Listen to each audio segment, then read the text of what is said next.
Hello friends, स्वागत है आप सभी का आपके अपने YouTube चैनल लर्निंग अड्डा 21 में।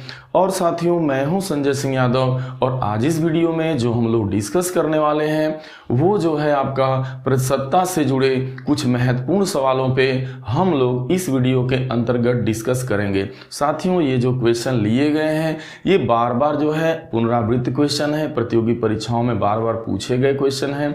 साथियों, यदि आप नए हैं, अभी तक आपने हमारे चैनल को सब्सक्राइब नहीं किया हुआ है तो साथियों कृपया करके आप हमारे चैनल को सब्सक्राइब कर लें और इस वीडियो में अंत तक बने रहें, क्योंकि यहाँ पर जो भी हम लोग तरीका सीखेंगे वो हमारा जो तरीका होगा वो तर्कपूर्ण होगा और तर्कपूर्ण के साथ साथ बहुत ही बेहद सरल एवं आसान होगा। यदि आप इसको एक बार समझ पाए अच्छे से तो फिर इस टाइप के क्वेश्चन में आपसे गलती होने वाली नहीं है। तो चलिए साथियों, देखते हैं वो कौन से क्वेश्चन हैं जो बार बार दोहराए जाते हैं।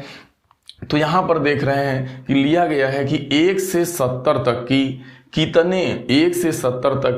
कितने प्रतिशत संख्याओं के वर्ग के अंत में 1 आता है, यानी 1 से 70 तक। अब यहाँ ये समझना है कि 1 से 70 तक जो है कहा जा रहा है कि कितनी प्रतिशत ऐसी संख्याएं हैं जिनका वर्ग करने पर उसके अंत में यानी इकाई के स्थान पे 1 आता है, वो कितना प्रतिशत होंगी। जब इस टाइप का सवाल आएगा और ये बहुत बार पूछा गया क्वेश्चन है आपका, तो यहाँ पे ये समझना है आपको। पहली बात तो यहाँ पे एक डाउट हो सकता है आपको कि 1 से 70 तक कह रहा है, ऐसा नहीं कह रहा है कि 1 से 70 के बीच।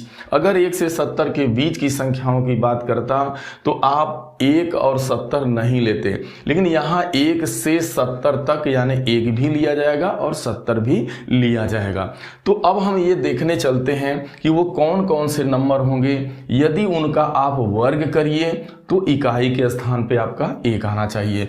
तो चलिए देखते हैं, अगर आप 1 का यदि 1 का वर्ग करते हैं तो आपका 1 ही आता है, यानी इकाई के स्थान पे 1 आ गया, जैसा कि प्रश्न में बोल रहा है।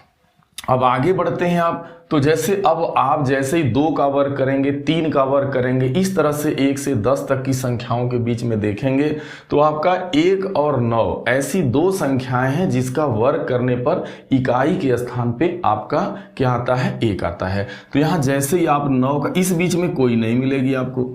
अब 9 का वर्ग करेंगे, 9 9 81, अब आपका जो है 1 आ रहा है वहां पे। अब इसके आगे चल के देखिए, इसी तरह से ना 10 में मिलेगा, लेकिन जैसे ही 11 का करेंगे तो इकाई की जगह आपको 1 मिलेगा। बीच में कोई टच करने की जरूरत नहीं है, क्योंकि इस बीच में कोई नंबर आपको नहीं मिलेगा, नहीं तो आप वर्ग करके आप देख सकते हैं। फिर आपको 19 का वर्ग मिलेगा, लास्ट में 9 है तो 9 का वर्ग करिएगा तो लास्ट में 81 यानी कि 1 आ जाएगा। इस तरीके से आपका आगे मिलेगा 21 होगा, फिर 21 होगा तो इसका मतलब 29 हो जाएगा फिर नंबर। फिर ऐसे ही आपका 31 होगा और 39 होगा, ऐसे ही आप जाइएगा तो 41 होगा और 49 होगा, फिर 51 होगा और आपका 59 होगा, फिर 61 होगा और 69 होगा।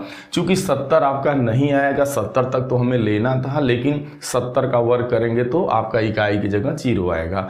तो इस तरीके से आप देख पाए कि इतने नंबर हैं, यदि इन नंबरों का यदि आप वर्ग करते हैं तो इकाई के स्थान पे आपका 1 आएगा। अब इसकी हम संख्या काउंट कर लेते हैं, तो 1 2 3 4 5 6 7 8 9 10 11 12 13 14, तो इस तरीके से 14 ऐसे नंबर आ रहे हैं। कुल कितने नंबर, अब देखिए जब प्रतिशतता ज्ञात करनी होती है तो हम सभी के सापेक्ष जो है प्रतिशतता बताते हैं। तो 14 ऐसी संख्याएं हैं, लेकिन टोटल संख्या कितनी थी हमारी, हमें 1 से 70 के बीच जो है 70 संख्याएं मिलेंगी, यानी 70 संख्याओं में 14 ऐसी संख्याएं आ रही हैं जिनका आप वर्ग करते हैं तो इकाई के स्थान पे आपका 1 आता है। तो इस तरीके से 14 हो गया, और प्रतिशत बताना है तो इंटू 100। 70 में 14 तो 100 में कितना, आप 14 5 70 और 5 दूना के 10 यानी आपका 20 आ गया। यानी 20%, 1 से 70 के बीच 20% संख्याएं ऐसी हैं जिनकी जो है प्रतिशतता आपकी मतलब जिनका वर्ग करिएगा तो इकाई के स्थान पे आपका 1 आएगा और उसकी प्रतिशतता है 20%। अगर उस संख्या की बात करता आपसे वो कितनी संख्या है तो मात्र 14। चलिए हम लोग नेक्स्ट क्वेश्चन की तरफ बढ़ते हैं। नेक्स्ट क्वेश्चन भी बहुत ही खूबसूरत सा सवाल है, बहुत प्यारा क्वेश्चन लिया गया है। तो देखिए कह रहा है सेकेंड कि किसी परीक्षा में 5% अभ्यर्थी अयोग्य घोषित हुए, यानी कोई एग्जाम हुआ जिसमें 5% बच्चे जो है अयोग्य घोषित हो गए, तथा योग्य अभ्यर्थियों में से 85% अभ्यर्थी सामान्य वर्ग से थे। यदि जो है 4275 जो अभ्यर्थी हैं अन्य वर्ग से हों तो कुल कितने अभ्यर्थियों ने आवेदन किया था, यानी आपसे यहाँ पर टोटल अभ्यर्थियों यानी टोटल कितना आवेदन आया था इसकी बात ये आपको बताना है, यानी आपको यहाँ पे टोटल आवेदन करता बताने हैं। यहाँ देखिए क्या हो रहा है कि इसमें 5% जो थे विद्यार्थी आपके वो अयोग्य हो जाते हैं। तो जो बचे हैं देखा जाए तो बचे का 85% सामान्य वर्ग से आ रहे हैं। इसका मतलब 15% जो विद्यार्थी होंगे वो अन्य वर्ग से होंगे और उस अन्य वर्ग की आपको संख्या यहाँ पर दी गई है। तो आप बड़े आराम से जिसकी संख्या दी गई है आप उसी के सहारे लगाएंगे, यानी 4200 जो 75 कैंडिडेट हैं ये जो है क्या है जो योग्य कैंडिडेट हैं उसका देखा जाए तो 15% हैं। तो इस तरीके से आपको यक्स मानने की कोई ज़रूरत नहीं होती, आप बड़े आराम से जो यहाँ पे 1 की वैल्यू आएगी वही आपके टोटल आवेदन करता होंगे। तो चलिए इसको हम लोग थोड़ा सा कैसे क्या करेंगे देखते हैं। अभी इसी आइडियाज़ पे लगेगा। देखिए यहाँ पे जो टोटल आवेदन हुआ होगा उसकी जो भी संख्या होगी वो देखा जाए तो अपने आप में 100% थी, लेकिन यहाँ क्वेश्चन में ये आपसे कहा जा रहा है कि भाई इसमें 5% ऐसे आवेदन थे जो कहने का मतलब जो है आपके अयोग्य घोषित कर दिए गए, यानी वो नेगलेक्ट कर दिए गए, रद्द कर दिए गए। इसका मतलब टोटल का अगर 5% नेगलेक्ट कर दिया गया तो कितना जो है सही रहा होगा, तो 100 से 5% घटाएंगे तो आप देख पा रहे हैं कि 95% जितना भी आवेदन आया होगा उसका 95% जो रहा होगा वो क्या रहा होगा, सही आवेदन रहा होगा। अब इस सही आवेदन में आप देख रहे हैं कि इसमें 2 कैंडिडेट आ रहे हैं, एक आपका आ रहा है सामान्य वर्ग यानी सामान्य वर्ग के छात्र हैं और एक जो है अदर यानी अन्य वर्ग।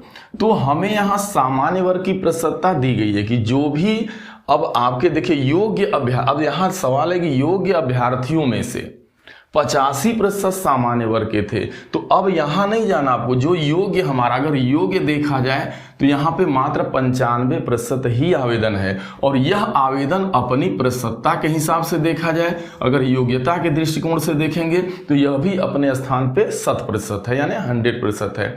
लेकिन इसका जो है आपका कह रहा है कि 85% जो है आपके सामान्य वर्ग के हैं।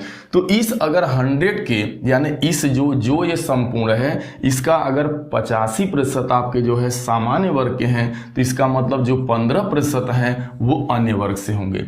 तो देखा जाए तो ये 100 जो भी ये है अपने आप में ये 95% है, लेकिन अगर योग्य की बात करेंगे योग्य आवेदन की तो वो यह 95% 100% के तुल्य होगा और यह आपका 85% सामान्य वर्ग के हैं। तो जाहिर सी बात है 15% किसका 15, लेकिन ये ध्यान में रखना है कि योग्य क्या 15।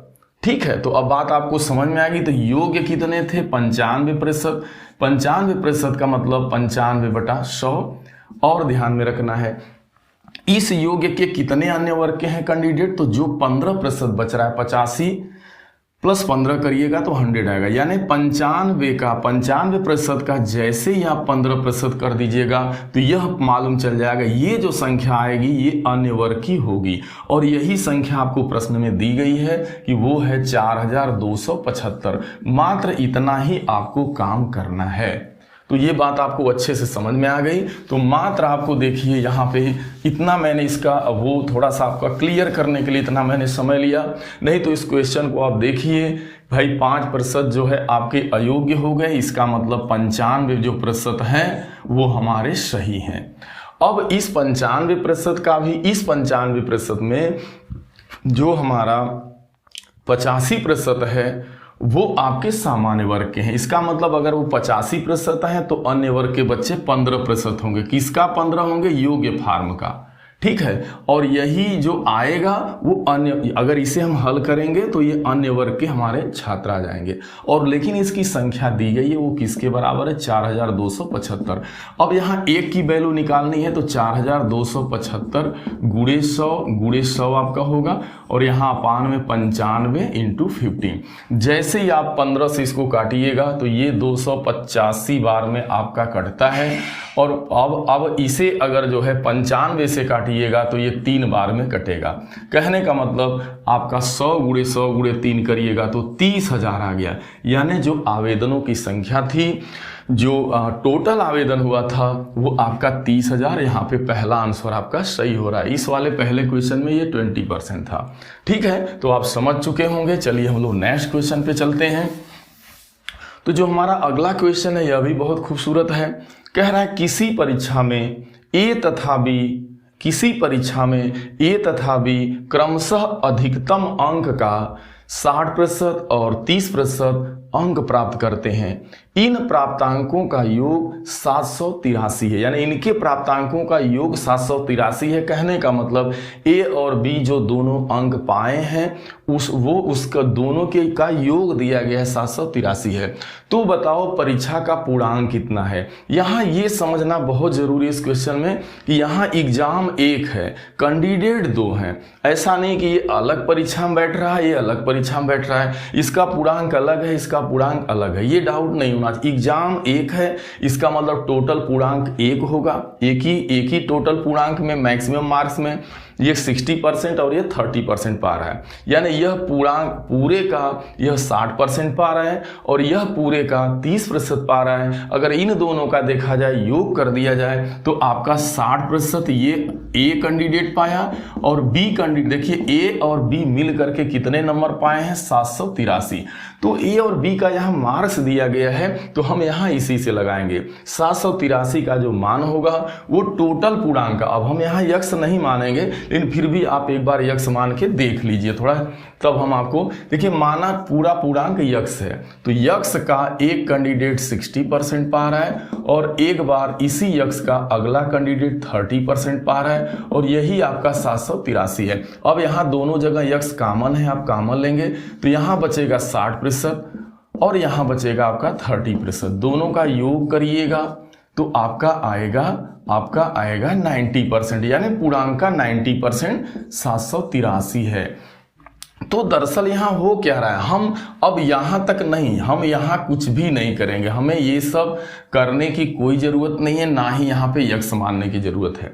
हमने क्वेश्चन को पढ़ा अच्छे से, पढ़ने के बाद हमें ये देखना है कि एक ही परीक्षा में एक कैंडिडेट हमारा जो है 60% पा रहा है और अगला कैंडिडेट हमारा जो है उसी में मैक्सिमम मतलब 30% अंक पाया है। और यही इन दोनों के अगर देखा जाए तो पूर्णांक टोटल का ये 60 और ये टोटल का 30, तो हम बस 60% और 30% को जोड़ देंगे तो जो 90% मार्क्स आ रहा है जोड़ने पे, यही जो दोनों का योग 90% है, इसी का तो यहाँ पे दिया गया है कि वही तो 783 नंबर पा रहा है, दोनों का मिला के 783 है।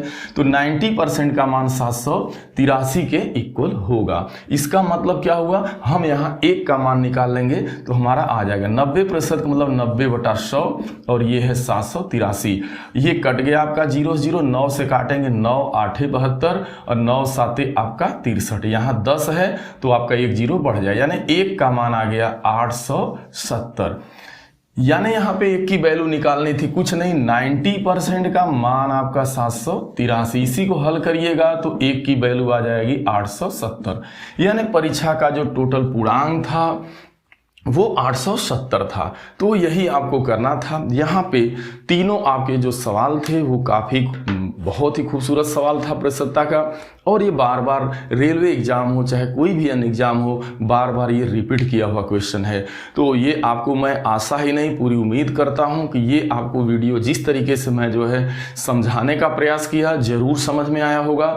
और साथियों यदि आपको ये वीडियो अच्छा लगे तो इसे आप जो है लाइक करना, शेयर करना, और साथियों यदि आप हमारे चैनल पे नए हैं तो उसे सब्सक्राइब करना साथियों ना भूलें, ताकि मेरा मनोबल बढ़ा रहे, हम आपके लिए इस तरह की वीडियो लेकर आते रहें। और साथियों आप कमेंट करना भी ना भूलें, क्योंकि आपका जो खूबसूरत सा कमेंट आता है तो या आपको जिस टॉपिक पे वीडियो चाहिए, अगर उस पर आपको कोई वीडियो की आवश्यकता है जिस क्वेश्चन पे, तो यदि आप कमेंट बॉक्स में डालते हैं तो हम उसे जो है बार बार जो है देखते रहते हैं।